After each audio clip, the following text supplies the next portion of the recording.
Okay, so for Mounce chapter 16, we are learning the present active indicative mood verb tense. Present is at the same time as speaking. When I say something like I eat or I am eating, the verbal action that's being described there is happening at the time of speaking. Active means that the subject performs the action, and indicative means that I'm making an assertion about it. I use the indicative mood for asking questions as well, most of the time, at least in English. So that's what we're going to talk about. But just as a preliminary, and we've talked about some of these things already, we need to just talk about personal endings. Greek, like many languages that some of you may have studied in the past, indicates the subject by what are called personal endings. Endings that change on a verb form to express the subject. Remember, we talked about how English and Greek have person and number. First person singular is I. If I'm the subject, then there'll be a particular ending to mark me as the subject. If you're doing it, it would be second person singular, and so forth. And here in Greek, I've got a list of 4 sets of personal endings. Let me go back up here. So there are 4 sets of personal endings. The primary tenses are on the left side of your chart here. There's 2 quadrants. Active voice is up in the top left. Passive and middle voice are the bottom left. We are going to be dealing with the active, present active indicative. So we're dealing with this one. And primary tenses are those tenses which are not past. Okay? They are non-past tenses, and they are not augmented, which we're going to learn about later. And augment indicates past time. It's a little particle on the front of the verb. In the case of most verbs, it's an epsilon here. Now, secondary tenses are on the right side, and again, those are divided into 2 quadrants: active on the top and middle passive on the bottom. Remember, as we learned, active voice means the subject performs the action. Middle passive. Passive means that the subject has the action performed on the subject, and middle means the subject performs the action and is affected by the action in some way. Again, we're focusing here. So you have a chart that has all 4 of these. We will learn them bit by bit. What I want to do is just walk through real quickly what the endings are that indicate the subject in the present active indicative. And we're going to use the form luo, which means to loose. Luo, to loose. And the first person singular form is luo. Say that with me, luo. Now, in Greek, the actual personal ending for first person singular, and I'll go ahead and just jot that down here, first singular, 1s, is the ending me. But this ending me in most verbs is dropped, and so you don't actually see it. All right? So what you end up getting is the form luo. I do give you the real ending here in parentheses, though, and the reason I do is because there's actually some consistency throughout the Greek verbal system, where if you learn the original endings, then learning all the other endings, and then learning what are called the me verbs later, will actually make some sense. So bear with me. I'm going to have you learn all the forms in this chart here in this top left quadrant, including the real personal endings.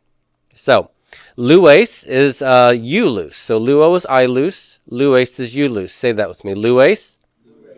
And the real personal ending is si, but there are some modifications that happen. We're going to walk through these, and you end up with just a sigma for that endings or that form's personal ending. So we have nothing here, and then sigma for I and you. And then the next form is lue, everybody. Lue. The real ending is t. Modifications happen. I just end up getting an iota at the end of it here. So that's he, she, or it. Looses. So second singular, third singular. So this form, lue, could be used for any man, any woman, anything. As long as it's singular, we will use lue for it. Okay? Lues is second singular. There's no gender associated with this. So if you're a woman or if you're a man, doesn't matter what your gender is, you get to use this form. And I is ungendered as well. So if I'm a woman, I can say luo, or if I'm a man, I can say luo. All right? These are only person and number. Now, the first person plural form, the ending is, personal ending is men, everybody. Let's say this one, luamen. This is we loose, luamen. And there's no modifications here, so you actually get to see the real personal ending on the actual forms. The second person plural is te, for you all or y'all, and the form with luo is luate, everybody. Luate. So y'all loose, and then ti. Yeah, that's kind of hard to say, isn't it? Ti. Ti. We don't actually start words in English with an N and a T sound, do we? We can end a word with an N and a T sound, but we don't start those, so that's kind of a hard ending to say. This ends up getting modified, and it becomes C. The T becomes C, and then you guys all know what happens to news before sigma, don't you? They fall out. So we'll get a little bit of modification there as well. But we end up with luusi, everybody. Luusi is they loose.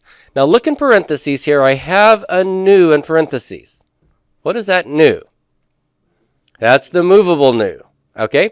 So the nu is not technically a personal ending. It is just a consonant that slips in here to break up a sequence of vowel at the end of one word and a vowel at the beginning of another. Okay?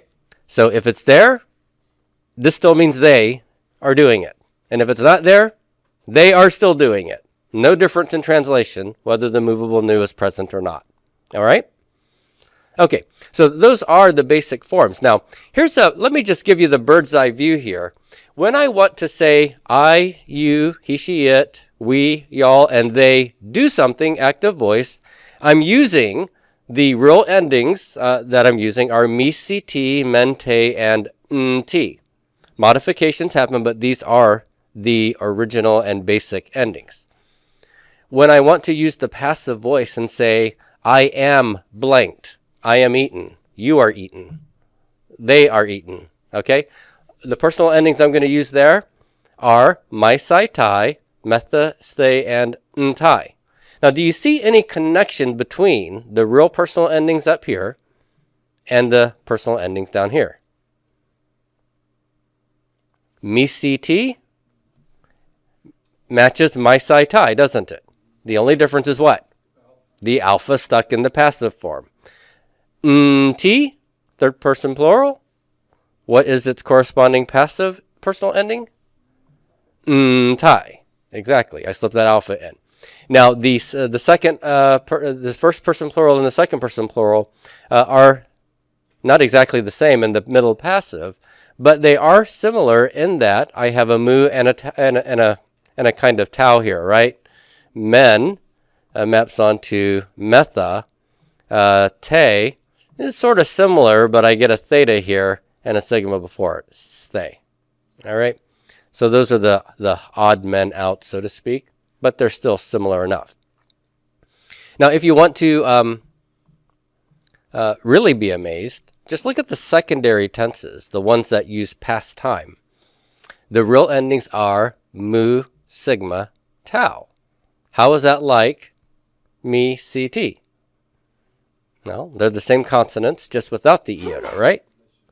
And the real ending for the active voice past tense is nt, which is just like nt, except the iota is missing as with the other ones. And look at the first person and second person plural. It's identical, isn't it? Isn't that great? So if you can really just commit to memory these real endings along with the modified ones that we learned with the present tense of luo, you're well on your way to knowing really how to form all of the personal endings and all the tenses in the Greek language. By the way, the secondary middle passives are main, sata, metha, stay, and nta. Very much like the me CT endings and the my sci tie endings we have here, right? Except slight variations on the back side. But the ta, sa, ma, right? Got it all. So this is, you may think that the Greek verbal system is crazy, but at least it's patterned craziness, okay? There's a method to it. Now, on the other handout here, the present active indicative tense, I've given you a chart with those real endings, along with what is used to form the present active indicative tense. And then when those real endings get modified, we see the modified endings and then the resultant endings. So let me just walk through this. In the Greek language, we are going to be dealing with something called tense stems. Okay? Tense stems. A tense stem is the most basic part of a verb in a particular tense. Okay? And as we get to other tenses like the aorist tense, they are going to use those verbs a different stem. It's called the aorist stem. So our stems will perhaps change. Sometimes they're the same. That is, the present active indicative will use the present stem. When I get to the aorist active indicative, the aorist stem of a verb might be the same as its present stem.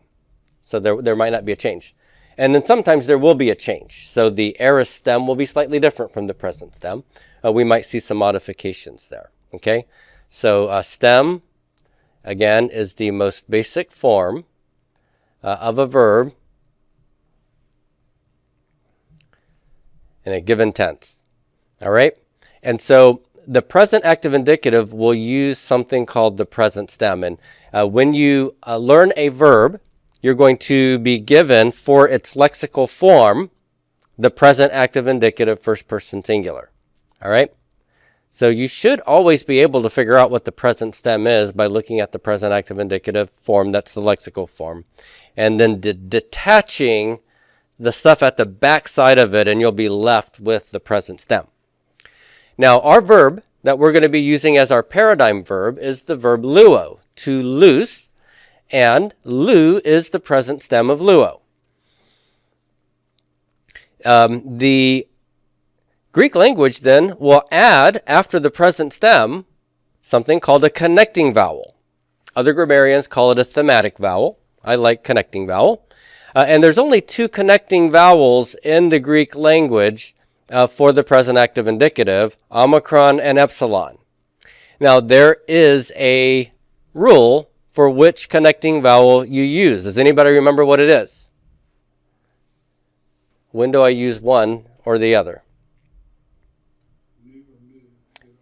That's right.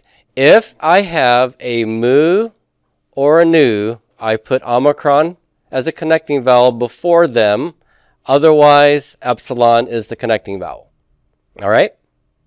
So, omicron before mu and nu, epsilon everywhere else.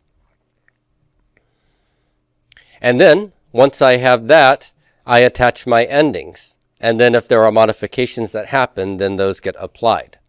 So, presumably, just walking through our chart here, the present active indicative first person singular of this verb, to loose, should be lu-a-me, because me begins with a mu. I should have an omicron, right? Now, it turns out that the me ends up not being applied in this situation. And so I'm left with lu plus the omicron and no personal ending. What is the omicron going to do? It's going to lengthen. What do we call that? It's ablaut. That's right. And this particular form of ablaut is called compensatory lengthening. We are compensating for the loss of something that normally ought to be there. Okay? So that thematic vowel or connecting vowel, omicron, will lengthen, and when it does, it becomes an omega. So that omega that you see, that's really not a personal ending, is it? It's just a lengthened omicron connecting vowel. All right? Now, let me ask you, have you seen me as a first person singular personal ending anywhere? Oh, yes, you have. A-me. That's right. A-me is I am. And you saw that me there, right? That's the personal ending for I. Okay, good. Now, the second singular would be lu-e-si. Why do I have an epsilon here, connecting vowel? Because si does not begin with the mu or nu. Lu-e-si.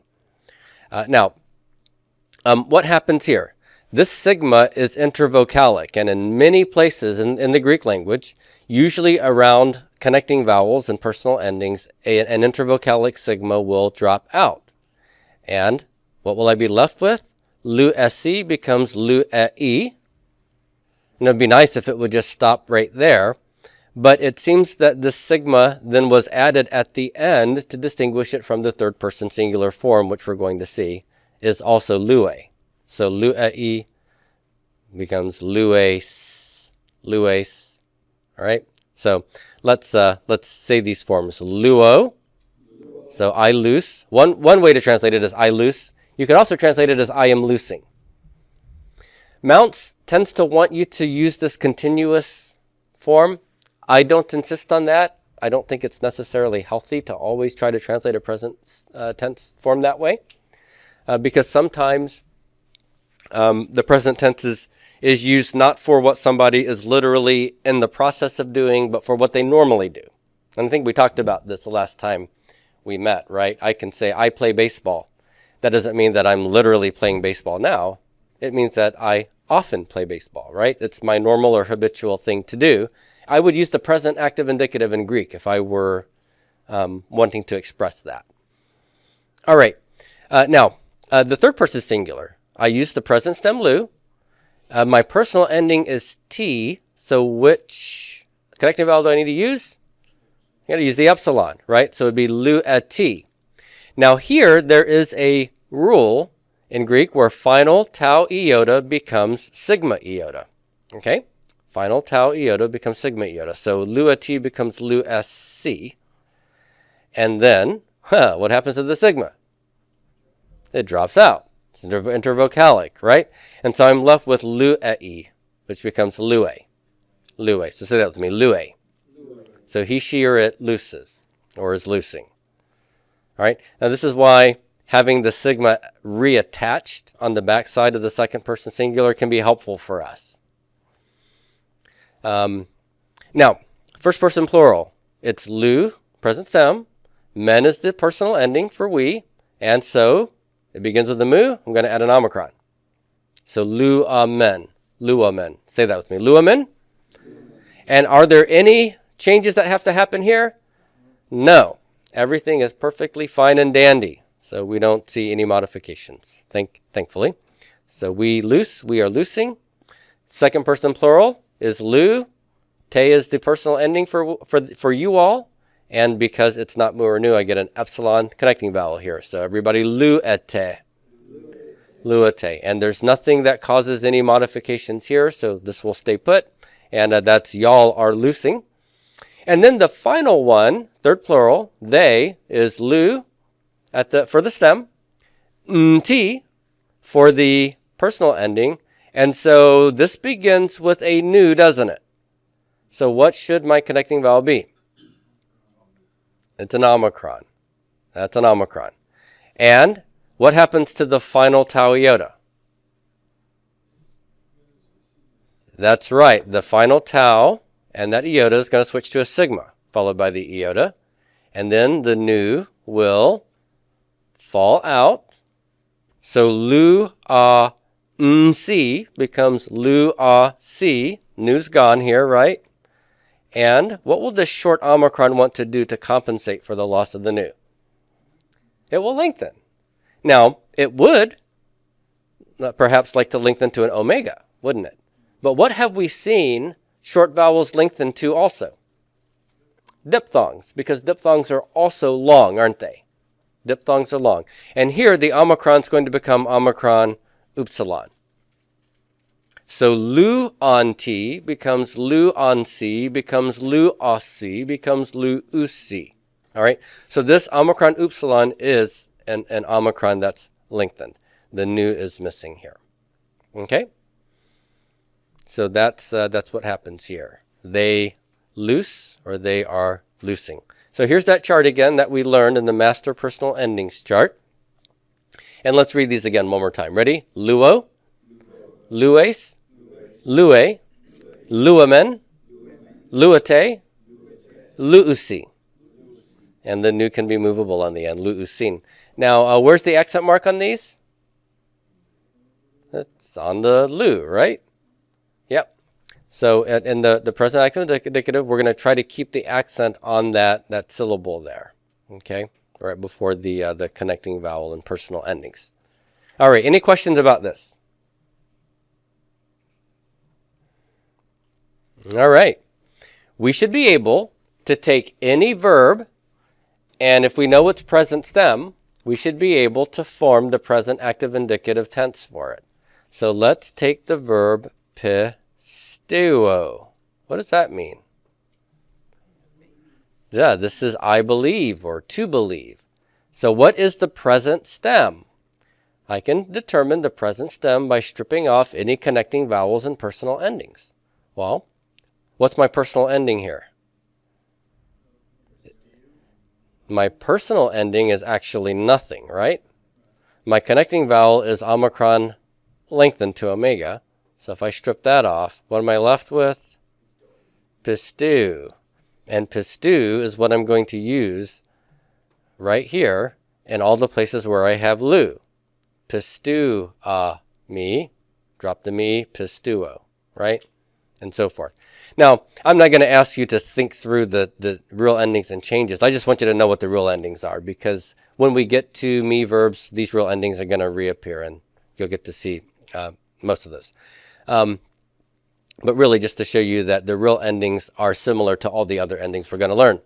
What you really need to be thinking about is these forms, but I do want you to know those real endings in parentheses.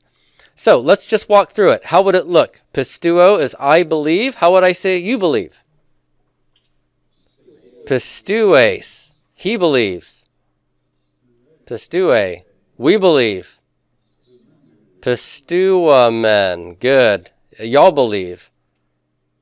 Pisteuete, good. And they believe? Pisteuusi, right? Pisteuusi. There you go. All right, good. We've got some new verbs that we're learning, and we could just do this all night, couldn't we? Let's think of one more. How about blepo? Blepo. What does blepo mean? To see. Good. Or I see.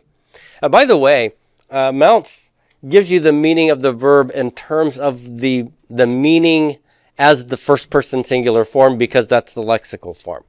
I frequently, when I think of a verb's meaning, I usually use in the English infinitive. To hear, to see, to believe, to loose. So just be aware that that's going to be the situation, and I'm okay if you use Mounce's convention of saying I do this, but just realize that that's not usually the way I do it. Okay. All right. So blepo, that's the first person singular. We don't have to make any changes and figure this out. It's blepo is I see. So how would I say you see? Blepes.